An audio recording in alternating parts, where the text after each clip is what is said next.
Chapter 4 There you are, said Mom, when I escorted into a row of seats and sat down next to her. Where have you been? I met a friend, I said. Lovely, said Mom. And don't worry about the performance. I've told the organizers the ball you take the names of the list. You wouldn't be called up to perform anything. Oh, I said, but then I remembered that it didn't matter. Araminta and I had agreed that we would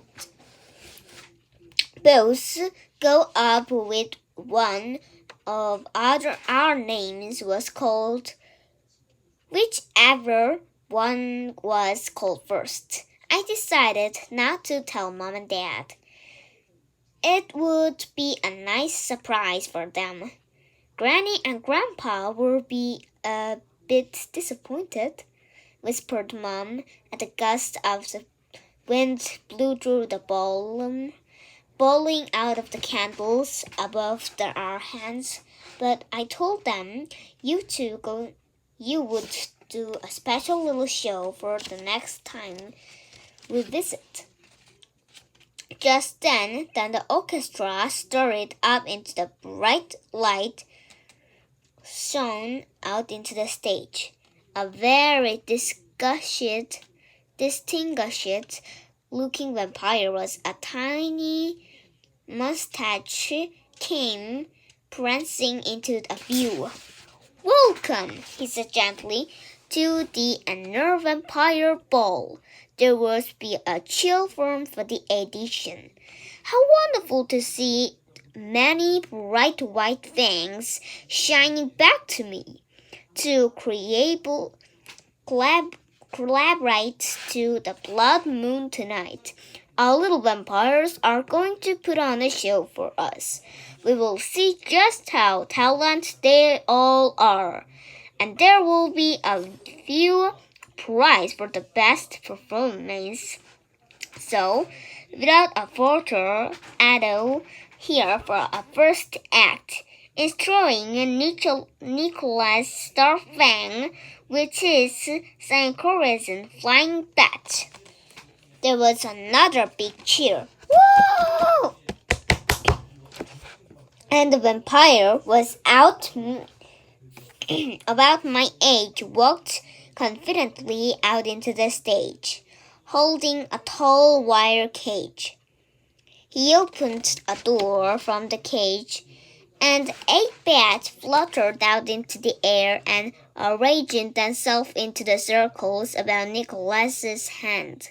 Nicholas pulled a tin black sticks under his cape and began to wave it around like a conductor. The bats followed the sticks and began to fly up and down alternately, making pretty patterns in the air. Ooh, said the audience. Ah! I helped him grab it off so that he could see better. Next onto the stage was another vampire boy who was wearing a pair of black ribbons spectacles. I'm going to show you how to make a best vampire helljar in the world, he said, opening up the suitcase and getting out of the shirt of bottles and test tubs. He began to pour that in the stir. There was a lot of smoke and then a loud bang. Here we are, he said, holding out of the little glass bottle with a green goop into the bottoms on it. He poured some out in his hand and smoothed on his hair. Wow, said the audience as the vampire boy's hair gleamed under the stage light. I need some of that, I hear Dad say. Next, there was a group of 3 vampire children who did a flying display, shooting outwards into the air and soaring around the ballroom so fast that they became a ball. Gosh, said Dad, with his hands over his mouth. Times have changing since I did for a performance. The hair brushing routine might I had a little boring after all. I watched and felt a butterflies in my stomach got stronger and stronger. I wondered where if it's my turn to go up. Now, said the honest under the three vampires has vanished into the flying display. We have something a little different. I held on my breath. Araminta Smith is going to perform some ballet for us. Then there was an interested marbling in the additions, and I saw Araminta stand up from her chair and at the other side of the room. She glanced over at me and I stood up too. What are you doing? Asked Mom. You don't need to go to the bathroom? No, I told her. I've got a surprise for you. A surprise, said Dad anxiously. Do you need the comb? I shook my hand and waved at my parents and grandparents, and I made my way along into the row seats. I was pleased to see that Grandpa was still awake and smiling excitedly. Pink Rabbit and I hurried over to where Araminta was waiting for a bottom of the stage steps. Break a leg, she whispered to me. What? I asked, shocked. It's what all the actors and dancers say to each other, she said as we walked upstairs together.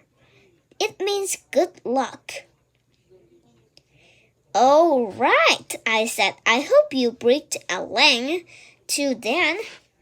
Now we were on the stage with a bright light shining at us. I couldn't even see the additions properly from there. They were at the lock bar. I took up a deep breath and closed my eyes, and I got into my starting position. And I would pretend I was just in my bedroom with Pink Rabbit. That's for my dolls and Tatis. Music started to play, and I felt a tingling in my feet. I leaped up into the air and lifting both my fists as high as we could. I had would to go, and I opened my eyes. I saw Araminta doing the same. We began to dance together, keeping in the time to the music as best as we could, spinning and twirling and somersaulting. I waved my wand and sent little fireworks clacking and sparkling over the hands of everyone was in the auditions. I heard a collective gasp of "oh" and an "ah." I felt as though there was a fireworks inside me too. I felt amazing to be up into the stage doing these things, and I liked doing most of the words. I could believe I had almost not done it at all. I didn't even care if the additions looked like dance or not. I loved it, and Araminta was surely loving it too. She had a smile on her face and a wide crescent moon. When we finished, we did a low crusty, and I made a bad-shaped squint appear that air I want, which remained down into the top of us. There was a silence for a few moments, and I searched on my family through the haze of light. They were all sitting, their mouths opened, looking gummacked. I clapped. Suddenly there was a roller of additions, and somebody started clapping.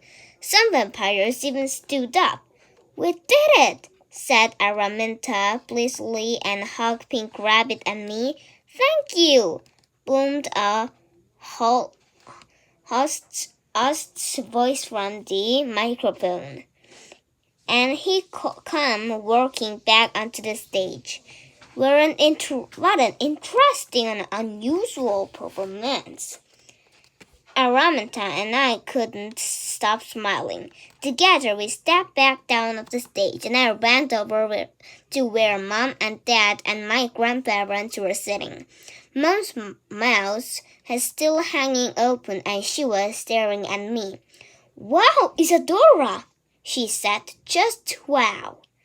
"What a stupid surprise," said Granny, beaming. "Fantastic," said Grandpa. "Really wonderful," said Dad. "I'm so glad you didn't go with a hair-brushing routine to the end. This is a much more you."